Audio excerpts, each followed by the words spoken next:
I want to take you now inside one of Patna's better known gymnasiums for an election workout with Lok Janshakti Party's Chirag Paswan.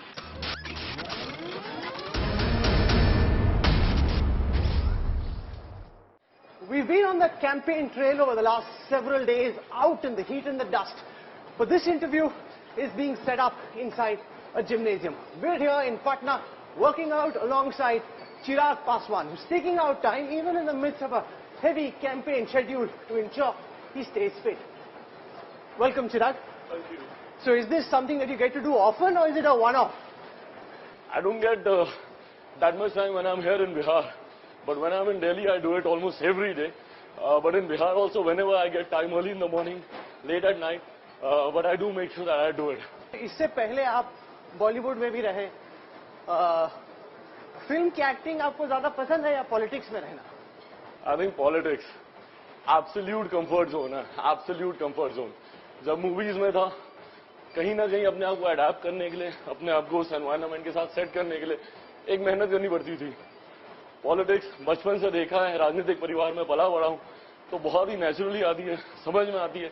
Comfort zone है, लगता नहीं कि काम कर रहा हूं, लगता है एंजॉय कर रहा हूं. अच्छा, पॉलिटिशियन के लिए हेल्थ कॉन्शियस होना आपके हिसाब से कितना जरूरी है? क्योंकि ज्यादातर पॉलिटिशियंस को हम देखते हैं उल्टा पुल्टा खाना खाते हैं, गलत टाइम पे खाना खाते हैं, खाने का वक्त नहीं मिलता. आपके लिए भी ऐसा ही है? हाँ, थोड़ा आगे पीछे जरूर होता है, but I think not only for politicians, हर व्यक्ति के लिए हेल्थ कॉन्शियस होना जरूरी है. आज की तारीख में जब आपका लाइफस्टाइल इतना ज्यादा आगे पीछे होता है, तो जरूरी है कि दिन का आप 1 घंटा कम से कम अपने शरीर को दें. हम अमेरिका में देखते हैं, ब्रिटेन में, ऑस्ट्रेलिया में जो पॉलिटिशियंस हैं अपनी फिटनेस का बहुत ख्याल रखते हैं. ओबामा खुद, उससे पहले George Bush, British prime minister, Australian prime minister. India में इससे पहले इतना है नहीं. आपको लगता है वो ट्रेंड चेंज होगा? अगर मैं इस ट्रेंड का पायनियर बन सकूं, इसकी शुरुआत कर सकूं, मैं जिससे भी मिलता हूं, मैं जरूर उनको मोटिवेट करता हूं कि आपको कम से कम दिन का 1 घंटा अपने वर्कआउट के लिए देना चाहिए, अपने शरीर के लिए देना चाहिए. आई थिंक कहीं ना कहीं अपील कर रहा है लोगों को. अपने आसपास वालों को मैं देखता हूं कि अब थोड़ा सा हेल्थ कॉन्शियस. आपके हिसाब से ट्रेंड चेंज हो रहा है?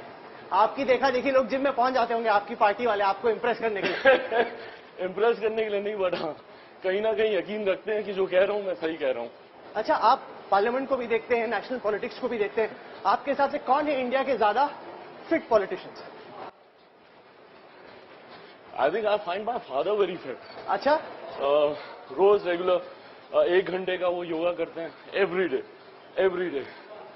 एंड आई थिंक उनकी उम्र के हिसाब से ही is very fit, very active, very energize, very charge up throughout. India में योगा बहुत पॉपुलर है. क्या पॉलिटिशियंस थोड़े लेजी हैं, फिजिकल एक्सरसाइज नहीं करना चाहते इसलिए करते हैं, या आपको लगता है कि वाकई में योगा लोकप्रिय है इसलिए लोग उसको पसंद करते हैं? नहीं, I think yoga is good actually. मैं खुद बहुत ज्यादा नहीं करता हूं, मैं खुद वेट ट्रेनिंग में ज्यादा रहता हूं, बट जब भी मैं योगा करता हूं, आई थिंक बहुत फ्लेक्सिबिलिटी देता है आपको, ज्यादा आपको एनर्जाइज करता है yoga. Yoga is good actually. Right, now that we are warmed up, Chirag, let's just move over, cycle a bit, and then we can carry this conversation forward. अच्छा चिराग, इस इलेक्शन की बात करते हैं. प्रधानमंत्री मोदी ने 2 बड़ी रैलीज कैंसिल कर दी हैं. विपक्ष इसका मतलब निकाल रहा है कि कहीं ना कहीं बीजेपी को, एनडीए को एहसास हो गया कि चुनाव में जो पहले उम्मीद थी अब हकीकत वैसी नहीं है, इसलिए ये कैंसिल हो रही है. नहीं, देखिए, बिल्कुल भी नहीं. प्रधानमंत्री जी का एक अपना चार्म है, उनका अपना करिश्मा. अगर आप पीएम साहब की अगर आप रैलीज देखें, जितनी बड़ी बड़ी उनकी रैलीज होती हैं, जितनी बड़ी बड़ी उनकी सभाएं होती हैं, तो डेफिनेटली लोग उनको देखना चाहते हैं, उनको सुनना चाहते हैं. अगर ये रैलीज कैंसिल हुई हैं तो डेफिनेटली पीएम साहब की व्यस्तता है, पूरा देश भर का कार्यभार उनके ऊपर है, तो डेफिनेटली उनकी भी एक... क्योंकि आप भी चुनावों को अब देख चुके हैं. चुनावों के मौसम में रैली के कैंसिल होने का मतलब अमूमन यही होता है कि नेता को समझ में आ गया कि गंगा उल्टी बह रही. गंगा उल्टी नहीं बह रही, इसका एक दूसरा मतलब भी हो सकता है कि क्योंकि हम लोग इतना अच्छा परफॉर्म करने वाले, इतना अच्छा हम लोग का प्रदर्शन होने वाला है, ये जरूरत नहीं है हमें एक्स्ट्रा एफर्ट डालने की. ये बताएं कि मोहन भागवत ने इस दफा गोरखपुर में एक बार फिर से कहा कि आरक्षण की नीति को रीअसेस करने की जरूरत है कि कामयाब हो रही है कि नहीं. आपके पिताजी दलित आइकॉन रहे हैं. आप मानते हैं कि इस तरह के बयान से पहले और अब जब रिपीट कर दिया, बड़ा एक नेगेटिव मैसेज गया है, बहुत फायदा हो रहा है लालू को? देखिए, बिल्कुल भी नहीं. आरएसएस एक स्वतंत्र संगठन है, स्वतंत्र है पूर्णतः. वो अपने संगठन के विचारों को, अपने संगठन की बातों को रखने के लिए। जहां तक रही बात हमारे गठबंधन की, जहां तक रही बात लोक जनशक्ति पार्टी की, खासतौर पर हमारी पार्टी की आइडियोलॉजी क्लियर है, हमारी पार्टी का कॉन्स्टिट्यूशन क्लियर है और खासतौर पर आरक्षण की नीति को लेकर हम लोग बहुत स्पष्ट हैं कि जब तक देखिए SC STs OBCs को मिला हुआ ये एक संवैधानिक हक है, जब तक हम लोगों का आर्थिक और सामाजिक उद्धार नहीं होता इस पर चर्चा का कोई सवाल ही नहीं, क्योंकि आप कह रहे हैं कि आरएसएस एक इंडिपेंडेंट ऑर्गेनाइजेशन है, वो तो है, लेकिन किस तरीके से आरएसएस के तार बीजेपी से जुड़े हुए हैं ये जग जाहिर है और उसको आजकल छुपाया भी नहीं जा सकता। मिनिस्टर जाके अपनी रिपोर्ट कार्ड संघ के नेताओं के सामने पेश कर रही है, ये सब हकीकत है। पर भारतीय जनता पार्टी ने खुद उस दिन, जिस दिन पहली बार ये बयान आया था, रविशंकर प्रसाद जी ने खुद उस वक्त प्रेस कॉन्फ्रेंस कर और अमित शाह जी ने खुद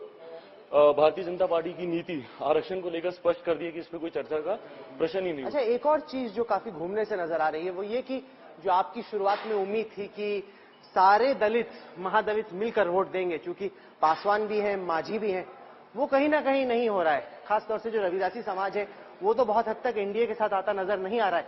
कहीं ना कहीं अलग अलग दलित जातियों को साथ में लेने की जो कोशिश थी, क्या वो फेल हो गई?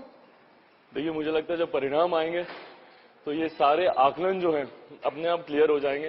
देखिए, मैं ओपिनियन पोल्स के सहारे अब मैंने चुनाव नहीं लड़ा, सर्वे पोल्स के सहारे मैंने चुनाव नहीं लड़ा। मेरी एक अपनी जनता को परखने की, जनता को जानने की एक अपनी सोच है, समझ है, उसके आधार पर मैं कहता हूं ये तमाम लोग हमारे साथ हैं, पूर्ण बहुमत के साथ एनडीए की सरकार बनने जा रही है, इसमें कहीं कोई दो राय नहीं। चलिए, वार्म अप तो हम लोगों का हो गया, आइए थोड़े वेट्स करते हैं और चर्चा को हम आगे बढ़ाते हैं। अच्छा चिराग, ये बताएं कि हमने कैंपेनिंग में देखा बीफ पॉलिटिक्स का काफी जिक्र हुआ। आपको लगता है कि ये एक इलेक्शंस को रिलीजियस लाइन्स पे कम्युनलाइज करने की कोशिश है? देखिए, लालू जी, नीतीश जी कि हर चुनाव में उनकी कोशिश रहती है कि किसी भी तरीके से इस इलेक्शंस को जातीयता पर और सांप्रदायिकता पर इसको मोड़ा जाए, क्योंकि विकास के किए हुए कार्यों पे उनकी खुद की विश्वसनीयता का इतना अभाव है, उनको खुद ही यकीन नहीं है कि 25 साल में क्या गिनाएं कि हम लोगों ने प्रदेश के लिए क्या किया। तो इसीलिए जब जब चुनाव आते हैं उनकी कोशिश यही रहती है कि वो इसको जातीयता पर लेके जाएं, सांप्रदायिकता पर लेके जाएं। तभी कभी वो रिजर्वेशन को मुद्दा बनाते हैं, तभी कभी वो बीफ को मुद्दा बनाते हैं। नीतीश जी कभी डीएनए को मुद्दा बनाते हैं, कभी भूमि अधिग्रहण बिल को मुद्दा बनाते हैं।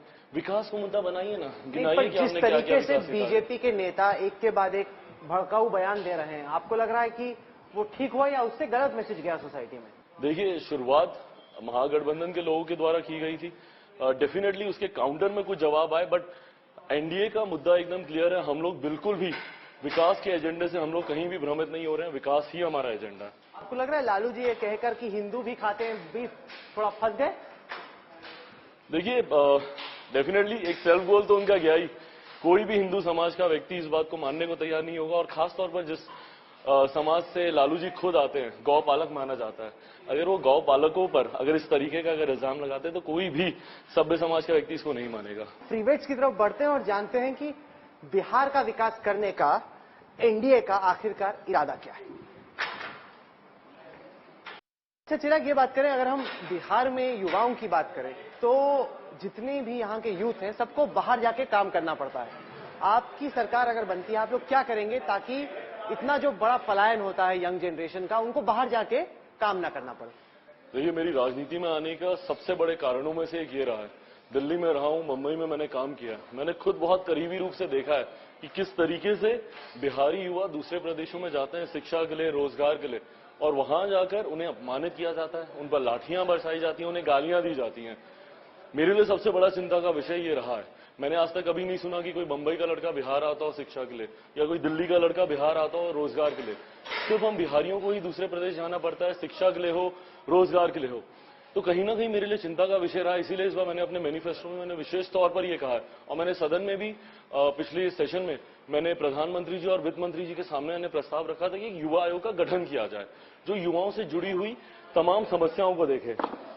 ये युवा आयोग देखे कि युवाओं को उनकी काबिलियत के अनुसार रोजगार मिले, जब तक आप रोजगार नहीं दे सकते उनको बेरोजगारी भत्ता मिले, केंद्र अलग से एक बजट निर्धारित करे जो सिर्फ और सिर्फ युवाओं के विकास के लिए। नहीं, तो मुझे ये बताइए, जैसे मैंने बातचीत की कई सारे युवाओं से, उन्होंने कहा कि हम बेंगलुरु में काम करते हैं, मुंबई में काम करते हैं, वहां पे अच्छी खासी नाइट लाइफ है। यहाँ जितने भी शहर है यहाँ पे नाइट लाइफ का कोई कॉन्सेप्ट नहीं। इस बात को लेके काफी परेशान है, खासतौर से वो लोग जो कि बाहर जाके देख चुके हैं दुनिया को। नाइट लाइफ के लिए इलेक्ट्रिसिटी का होना जरूरी है, यहाँ नाइट में इलेक्ट्रिसिटी नहीं आती तो नाइट लाइफ कहाँ होगी। राहुल, आज की तारीख में हमारा प्रदेश बनिस्बत बाकी प्रदेशों के बहुत पीछे है, बहुत पीछे। मैंने कहा जहां आज हम लोग मूलभूत जरूरतों के की बात कर रहे हैं, वहां पर नाइट लाइफ का होना, मल्टीप्लेक्सेस का होना, थिएटर्स का होना, मॉल्स का होना बहुत दूर की अभी सोच है। अभी तो हम लोग को बेसिक इंफ्रास्ट्रक्चर को इंटैक्ट करने की जरूरत है, जो कि ना के बराबर है अभी यहाँ पर। अच्छा चिराग, ये बताएं कि ये जो पलायन इस वक्त होता है यंगस्टर्स का, दिल्ली के लिए, बिहार के लिए, बेंगलुरु के लिए, उसको बदलेंगे कैसे आप?